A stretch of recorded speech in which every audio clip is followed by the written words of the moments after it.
வணக்கம். உலகின் அழகான நாடு, வளமையான நாடு, ஐரோப்பிய நிலப்பரப்பின் வாய்ப்புகளுக்கு வாயில் திறக்கும் நாடு சுவிட்சர்லாந்து டாவோஸ் நகரில் வல்லமைமிக்க உலகின் தலைவர்கள் ஆண்டுதோறும் ஒன்று கூடும் வேர்ல்ட் எக்கனாமிக் ஃபோரம் அரங்கில் தி ரைஸ் அமைப்பினுடைய 13வது உலக மாநாடு நடக்கிறது. 40 நாடுகளின் வெற்றி தமிழர்கள் வருகிறார்கள். அவர்களோடு இணைவோம், வாருங்கள், நாம் சந்திக்கலாம் டாவோஸ் நகரில். நன்றி, வணக்கம்.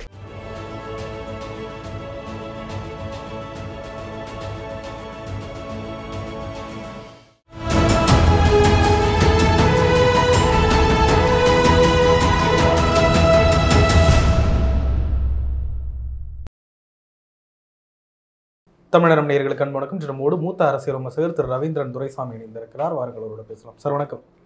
வணக்கம் மார்ஷல். இன்னும் எதிர்த்தரப்புல கூட்டணி இன்னும் முழுசா உறுதியாகல. பாட்டாளி மக்கள் கட்சியினுடைய அரசியல் எப்படி பார்க்குறீங்க? இந்த கூட்டணி அரசியல். பாட்டாளி மக்கள் கட்சி வன்னியர்களுக்கு உறுதியானவங்க. அவங்க ஒரு அரசியல் கட்சி வன்னியருக்கு தனி ஒதுக்கீடு பண்ணி கேட்டாங்க. அதையும் ஏற்றுக்கிட்டு கொடுத்தாரு சி.வி. சண்முகம், கே.பி. முனுசாமிக்காக எடப்பாடி பழனிசாமி. அதனால் அவருக்கு சேலம், தருமபுரி, கிருஷ்ணகிரி, நாமக்கல், திருப்பூர் தவிர மற்ற பகுதி வன்னியர்கிட்ட செல்வாக்கு இருக்குது. இதாங்க நான் நேர்மையாக பேசுகிறேன். சேலம், தருமபுரி, கிருஷ்ணகிரி, எடப்பாடி, திருப்பூர், அந்தியூர், பவானி, நாமக்கல் பகுதி வன்னியர்கள்ட்ட எடப்பாடிக்கு செல்வாக்கு இல்லை. யார் வேணாலும் சர்வே பண்ணலாம், நானும் கூட வரேன். சர்வே என்ன ரிப்போர்ட்டு கொடுக்குதுன்னு பார்த்துக்கலாம். அவங்க கொங்கு வேளாளர்கள் பக்கத்தில் அவங்க வாழக்கூடிய பகுதியில் அவங்க எடப்பாடி பழனிசாமிக்கு எதிராக தான் இருக்காங்க. 100க்கு 100 இது உண்மை. சும்மா வெட்டியாக பார்ப்பன எதிர்ப்பு, பார்ப்பன எதிர்ப்புன்னு எதிர்ப்போட்டு இல்லாத ஜாதியை பற்றி பேசிகிட்டு இருக்கிறதுல அர்த்தம் இல்லை. அதே வேளையில் 10.5 கொடுத்தாருங்கிறதுக்காக எடப்பாடிக்கும் சி.வி. சண்முகத்துக்கும் கடலூர் டிஸ்ட்ரிக்ட், விழுப்புரம் கடலூர் டிஸ்ட்ரிக்டில் மிகப்பெரிய செல்வாக்கு இருக்குது. கிருஷ்ணகிரி பகுதியில் ஓரளவு கே.பி. முனுசாமிக்கும் அந்த இஷ்யூக்குள்ளே செல்வாக்கு இருக்குது. வடார்காடில் வீரமணிக்கு அதில் செல்வாக்கு இருக்குது. இன்னும் சொல்லப்போனால் கொங்கு வேளாளர்கள் அடர்த்தியாக வாழாத பகுதியில் உள்ள வன்னியர்கள் மத்தியில் யார் தந்தா? எடப்பாடி தானே தந்தார். 10.5 தந்தார். நம்ம ஆள் அவருங்கிற அளவுக்கு எடப்பாடிக்கு செல்வாக்கு இருக்குது. இதுதான் உண்மையான நிலைமை. நாம் கருத்துக்களை சொல்லும்போது நம்ம கண்டதை, கேட்டதை, மனசில் பட்டதை அப்படியே சொல்கிறோம். அதனால தான் நம்ம சொல்கிறது எதிர்காலத்தில் சரியாக வருது. இப்போ ராமதாஸ் 10.5 மையமாக வச்சு களமாடுறாரு. அப்படி அவர் ஜாதிவாரி கணக்கெடுப்பை மையமாக வச்சு களமாடுறாரு. சட்டமன்ற கூட்டத்தொடர் முடியும் போது மணியண்ணனை வச்சு 10.5ஐயும் ஜாதிவாரி கணக்கெடுப்பையும் டாக்டர் ரிவைவ் பண்ணி வச்சுருக்கிறாரு. அவரை பொறுத்தளவில் எடப்பாடி கூட கூட்டணி போகலாம். 10+1 வரை கேட்பார், 11 கேட்பார். +1 இப்போ கேட்பார் நான் தோணலை. ஏன்னா இன்னும் ராஜ்யசபாவுக்கு 1.25 வருஷத்துக்கு மேலே இருக்குது. அப்போ +1 கேட்டால் 1.25 வருஷம் அரசியல் பண்ண முடியாது. அதுக்கடையில் சட்டமன்ற தேர்தலும் வந்துடும். அப்போ அரசியல் பண்ண முடியாமல் ஒரு ராஜ்யசபாவுக்காக பாமக போன்ற வைப்ரண்டான பார்ட்டிஸ் இருப்பாங்கன்னு நான் நினைக்கவே இல்லை. அடுத்தபடியாக அவங்களுக்கு பாஜக கூட கூட்டணி போகலாம். ஏன்னா பாஜகவோட கூட்டணி போகும்போது அவங்க 2வது இடத்துல இருந்தவங்க. காலை ஸ்பேடு ஸ்பேடு 7+1 2வது இடத்துல இருந்தாங்க. 5 தான் பாஜகன்னாங்க. அடுத்தபடியாக 23 10.5 வாங்கிட்டு 2வது இடத்துல இருந்தாங்க. 20 தான் பாஜகன்னாங்க. ஸோ பாஜக போகும்போது ஏழியராக தாங்க நின்ன இடத்த பாஜக கிட்ட அவங்க கிளைம் பண்ணுவாங்க. அதில் ஒரு இடர்பாடு இருக்குது. அதில் நம்பரை ஒரு அட்ஜஸ்ட் பண்ணணும்னா நீங்கள் வட தமிழகத்தில் உங்களுக்கு சாதகமான தொகுதியெல்லாம் எடுத்துக்கிடுங்கன்னு கூட பாஜக சொல்லலாம். ஸோ இந்த இதுக்குள்ளே பாஜக கூட்டணியும் அவங்களுக்கு ஒரு ஆப்ஷனாக இருக்குது. அடுத்து அவங்க நினச்சா தனிச்சே போகலாம். அவங்க தனிச்சு போய் எமர்ஜ் ஆகிட்டாங்கன்னா எடப்பாடிக்கு அரசியல் முடிஞ்சு. அதுதான் இப்போ மேட்ரு. கூட்டணியை நம்பி தான் இன்னைக்கு எடப்பாடி பழனிசாமி இருக்காரா? கண்டிப்பாக கூட்டணி நம்பி தான் இருக்காரு. கூட்டணிக்காக இவர் பரிதவிச்சிட்டு இருக்கிறாரு.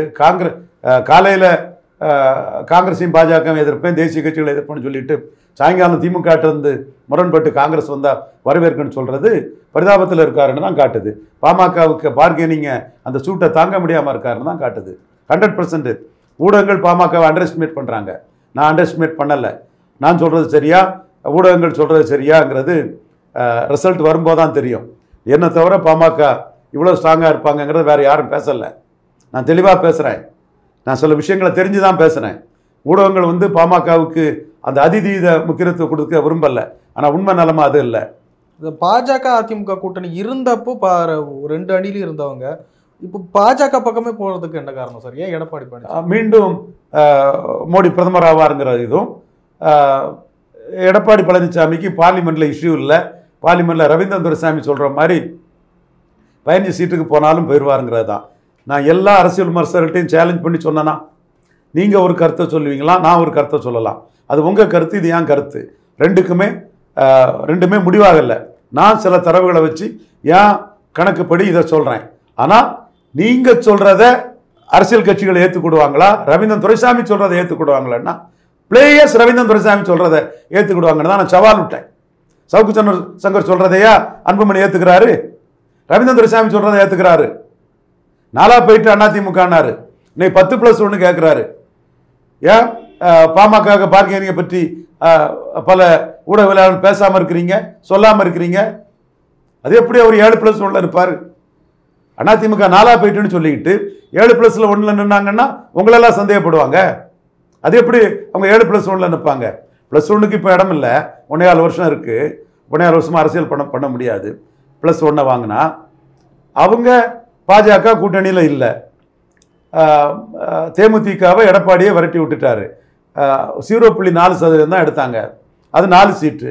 ஏசி சண்முகம் ரெட்டலை வேண்டான்னு தாமரைக்கு போயிட்டாரு, வாசன் ரெட்டலை வேண்டான்னு தாமரை அல்லது சைக்கிள்னு போயிட்டாரு. 11 சீட்டு துண்டு விழுது. இந்த 11 சீட்டை பிரித்தாலே டாக்டர் ஐயாவுக்கு 4 சீட்டு வரணுமே, 4 வரணுமே. குறைஞ்சபட்சம் 3 வாங்கி 10+1 இல்லாமல் ஏமாளியாட்டு பாஜகவும் ஏசி சண்முகமும் தமிழ் மாநில காங்கிரஸும் தேமுதிகவும் இல்லாத அதிமுக கூட்டணியில் டாக்டர் ராமதாஸ் 7+1 வாங்கிட்டு போவார். அந்த அளவுக்கு அவர் ஏமாளி, அந்த அளவுக்கு அவர் அரசியல் தெரியாதவர். என்ன நம்ம ஊடகம் செய்தி போடுறோம், அதுவும் குபேந்திரம் போன்ற சகோதரர்களே 7+1 பாமக முடிஞ்சிட்டு என்று எழுதுறாங்க. அந்த அளவுக்கா டாக்டர் ராமதாஸ் வில் பவர் இல்லாதவர்? அந்த அளவுக்கா டாக்டர் ராமதாஸ் சிச்சுவேஷனை தெரியாதவர்? சீமான் எடப்பாடியை பலகீனப்படுத்திடலான்னு 1-4-7 போறாரு. அதில் டீம் கோ. திமுக அணி வெற்றி பெற்ற அணி, ஸ்டாலின் கொடுக்கறது எம்பி போஸ்ட்னு சின்ன சின்ன முன்னுரிமை பண்ணிட்டு உள்ள இருக்கிறாங்க. 4 கட்சியை முடிச்சாச்சு. இன்னும் டக்குன்னு பிறந்த நாளாக அன்னைக்கு ஸ்டாலினுக்கு பிறந்தநாள் முடிஞ்சு அடுத்த நாட்களில் டக்குன்னு அதை முடிச்சுட்டு போயிடுவாங்க. ஓட்டு பலம் உள்ள ஒருத்தர் கூட்டணிக்கு யார் இருக்கா? வட தமிழகத்தில் எடப்பாடி 2வது இடம் உறுதிப்படுத்தணும்னா யார் கூட்டணிக்கு இருக்கா? அப்போ ராமதாஸுக்கு எவ்வளோ முக்கியம்? கொஞ்சம் நஞ்சம் முக்கியமா? பாஜகவில் ஒரு மாநில பிரமுகர் என் அண்ணன் தான், என் சகோதரன் தான், கருநாகராஜன். ரவீந்திரன் துரைசாமி பாமகவுக்கு பார்கெனிங்கை ஏற்றி விடுறாரு. இல்லாத உடனே நான் சொல்கிறேன், பாமகவுக்கு பார்கெனிங் இருக்குது. அதை உண்மையை சொல்லும் போது அது கூட கொஞ்சம் ஏறட்டா. நானே டாக்டர் ஏகிட்ட வரும்போது சமூக நீதி பார்வையில் தான் வந்தேன். அவர் இன்னைக்கு அவருக்கு மனச்சாட்சி இருந்தால் அது பேசும்.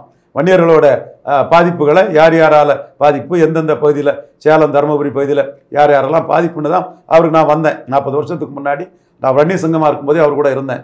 இன்றைக்கும் அதே உணர்வோடு தான் அவருக்கு சாதகமாக அந்த விஷயங்களை நான் பேசிகிட்டு இருக்கிறேன். அவர் ஒன்றும் ஏமாளி ஆக மாட்டார். 10+1, அதாவது 10னா 11 சீட்டு வாங்குறதுக்கு சரியான சந்தர்ப்பம். இதை எப்படி அவர் விட்டுட்டு போவார்? கண்டிப்பாக விட்டுட்டு போக மாட்டாருங்கிறது தான் என்னோட கருத்து. டெப்டி சீஃப் மினிஸ்டர் கேட்குறாருங்கிற அளவு கூட இப்போ மீண்டும் செய்திகள் வருது. இன்னும் வரும், இதையும் தாண்டி செய்திகள் வரும். காரணம், எடப்பாடி பழனிசாமி 40லையும் தனிச்சு போட்டிவிடுறோம், எங்களுக்கு கூட்டணி தேவையில்லைன்னு அனௌன்ஸ் பண்ணாத வரை இந்த மாதிரி செய்திகள் வந்துட்டு தான் இருக்கும். சமீபத்தில் பிரதமர் மோடி அவர்கள் தமிழ்நாடு வந்தப்போ ரொம்ப புகழறாரு ஜெயலலிதா அம்மாவையும் எம்ஜிஆரையும். என்ன கணக்கு?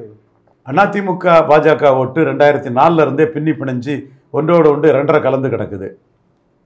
ஜெயலலிதா ப்ரோ இந்துத்துவாக இருந்தவர், தன்னோட பதவியேற்பு விழாவுக்கு மோடியை கூட்டவர். அதனாலேயே இது மனிதநேய மக்கள் கட்சி ஜவஹர்லா சகோதரர் வெளியேறினார். அதாவது அந்த டே 1 மோடியை கூப்பிட்டதுனாலே பாய்காட் பண்ணார். தென் இவங்க மோடி பதவியேற்பு விழாவுக்கு போனாப்புல. மோடி அவங்க கிரிமினல் கேஸ் எல்லாம் முடிவாதுக்கு முன்னாடியே வீட்டில் விருந்து சாப்பிட்டாரு. ஸோ அந்த வகையில் இன்னைக்கு 2.5 கலந்து இருக்கக்கூடிய அந்த வாக்கில் மோடி பிரதமருங்கிறதுக்கு பெரும் பகுதியை தட்டி தூக்குறதுக்கு எம்ஜிஆர் பேரையும் ஜெயலலிதா பேரையும் சொல்கிறாரு. இதுதான் மோடிக்கு ஸ்ட்ராட்டஜி காரணம்னு நான் நினைக்கிறேன். மற்றபடி ஜெயலலிதா கரப்ஷன் கேஸில் கன்விக்ட் ஆனவங்க தான் உயிரோடு இருந்தால் அபர்டடான கேஸ் கன்விக்ஷனே ஆகிருக்கும். அதில் எனக்கு மாறுபட்ட கருத்து என்றைக்குமே கிடையாது. Modi sure the place for ஜெயலலிதான்னு பொறுப்பு கவுண்டரை வரவேற்கவும் வழி அனுப்பவும் வச்சதை தான் நான் பெருமையாக சொல்கிறேன். It is a macro political move. அண்ணாமலையினுடைய இந்த யாத்திரை, மோடியினுடைய வருகை, இதெல்லாம் என்ன தாக்கத்தை கொடுத்துருக்குன்னு நினைக்கிறீங்க தமிழ்நாடு? ரெட்டலையை உதறி தள்ளிக்கிட்டு பாஜகவோட கூட்டணி வைக்கக்கூடிய அளவுக்கு வாசனுக்கும் ஏசி சண்முகத்துக்கும் ஒரு உத்வேகத்தை கொடுத்துருக்கு இல்லையா? இதே குறைஞ்சபட்ச வெற்றி தானே. அது இது மக்கள் கிரவுண்ட் லெவலில் கேட்குறேன். கிரவுண்ட் லெவல் 2024 தான் முடிவு பண்ணும். என் கருத்து, எடப்பாடி கருத்து, எல்லார் கருத்தையும் தேர்தலும் மக்களும் தான் முடிவு பண்ணணும். சமீபத்தில் பிரபல தொலைக்காட்சி ஒன்று நடத்தின அந்த கருத்து கணிப்பு 2வது இடத்த பிஜேபிக்கு கொடுக்குறாங்க, 3வது இடத்துக்கு அதிமுக தள்ளப்பட்டிருக்குன்றாங்க. அதோட ஃபேக்ட் எப்படி இருக்குன்னு பார்க்குறேன். அதிமுக பலகீனம் அடையும், அது இந்துத்துவால பலகீனம் அடையும். Upper caste, Appar mentality cost, linguistic minorities, பிராமின்ஸு இவங்கள்ட்ட பலகீனம் அடையும். மக்களவைன்னா மோடிக்கு போடணுங்கிற அடிப்படையில் உள்ள இந்து வாக்காளர்கிட்ட பலகீனம் அடையும். இதை தாண்டி ராகுல் காந்தி கிட்டையும் பலகீனம் அடையும். அது அந்த கருத்து கணிப்பில் வரலை, பலகீனம் அடைஞ்சிருக்கு. எம்ஜிஆரே தோற்று போனார். அதனால் அவங்களோட தேசிய தலைவராக இந்திரா காந்தியை தான் அதிமுககாரங்க எடுத்துக்கிட்டாங்க. ஜெயலலிதா காலகட்டத்துக்கு பிறகு பாஜகவையும் எடுத்துக்கிட்டாங்க. ஸோ இந்த 2 இதுலேயும் அதிமுக பலகீனப்படும். நாம் தமிழர் சீமான் அதிமுகவோட நான் பெனிஃபிஷரி காஸ்ட், அவங்கள 100% காஸ்ட்டை குறி வச்சு அடிக்கிறாரு. பறையர், தேவேந்திர குல வேளாளர், செங்குந்தர், உடையார், விஸ்வகர்மா, வண்ணார், நாவிதர், குயவர், இவங்களெல்லாம் அதிமுகவை, மீனவர், இவங்கள்ட்டெல்லாம் அதிமுக பலகீனப்படுத்தணும்னு, இவங்களுக்கு அரசியல் எதிர்காலம் வரணும்னா சீமான் வளர்ந்தாதான் இவங்க வளர முடியும். இவங்களோட அரசியல் அதிகார எழுச்சி சீமானின் எழுச்சியில் தான் இருக்குங்கிறதுல அவர் குறி வச்சு அடிக்கிறாரு. தென் ஈர்ப்பு சக்தியிலையும் அவர் எடப்பாடி அடிக்கிறாரு. ஜெயலலிதா கூட தமிழ் தேசியம்னு நின்ன அந்த புள்ளியிலையும் அடிக்கிறாரு. வேலுப்பிள்ளை பிரபாகரன் ஏற்றுக்கொள்ளக்கூடியவங்களை தன்வசப்படுத்துறதுலையும் 3வது முறையும் எடப்பாடியை பலகீனப்படுத்துவார். சீமானோட தமிழ் தேசிய அரசியலில் பிற மொழியாளர்கள் MK ஸ்டாலின் பக்கம் போகிறாங்க. சீமானோட அரசியலால் நான் தமிழ்ஸ் எடப்பாடியை கைவிட்டுட்டு ஸ்டாலின் பக்கம் போகிறாங்க. இப்படி முக்குலத்தோரை பகைச்சதுனால முக்குலத்தோர்கள் ஓபிஎஸ் பின்னாடி தரளதுக்கான வாய்ப்புகள் இருக்குது. இப்படி பல ஆங்கிளில் எடப்பாடி பலகீனம் அடைகிறாரு. ஆளுங்கட்சி அதிகார பலத்தை மீறி அதிமுககாரங்க நின்றுட மாட்டாங்க. சரியான பொட்டன்ஷியல் கேண்டிடேட் கிடைக்காது. இதெல்லாம் மனசில் வச்சு தான் நான் 15% எடப்பாடி வருவாருங்கிற கருத்தை நான் சொன்னேன். இன்னும் களத்துக்கு போய் சில ஒர்க்குகள் பண்ண வேண்டி இருக்குது. அதே வேளையில் 26 என்னோட விகத்துக்கு ஐயா எடப்பாடி 15க்குள்ள சுருங்குறாருன்னா அந்த வாக்கு எங்கே ஸ்ப்ரெட் ஆகும்? அதான் நான் இந்த 5 ஆங்கிள் கொடுத்துருக்கேன் இல்லையா? அதுதானே சீமான், அண்ணாமலை, பாஜக, திமுக பிறமொழியாளர்களை கன்சால்டேட் பண்ணுறது, முக்குலத்தோர்கள் ஓபிஎஸ் பின்னாடி போகிறது. இப்படி அதிமுக வாக்கில் பல ஆங்கிளை கொடுத்து தான் நான் என் கருத்தை சொல்லியிருக்கிறேன். அந்த கருத்து 15% எடப்பாடி போவாருங்கிறத என்டால்ஸ் பண்ணக்கூடிய அளவுக்கு 17% போட்டிருக்காங்கன்னா அந்த கருத்தில் எனக்கு பாசிட்டிவான ஒரு அம்சத்தை நான் எடுத்துக்கிறேன். பிஜேபி எப்படி அணி அமைக்கிறாங்கிற பார்த்துருந்து நம்ம அதை சொல்லணும். குறிப்பாக அவங்க ஓபிஎஸ் ஒரு பெரிய சக்தியாக காட்டி அணி அமைப்புறதா அவங்களுக்கு பலன் தருங்கிறது என்னுடைய கருத்து. நிறைய விஷயங்களை பகிர்ந்து நன்றி. Let's build our bright future with the scenic wonders of Switzerland. The RISE 13th Global Tamil Entrepreneurs and Professionals Summit from 7th to 9th June 2024 in Davos. Let's join with the global Tamils at the renowned Davos Congress Center. Register now at www.tamilrides.org. Contact us at 91500 60032.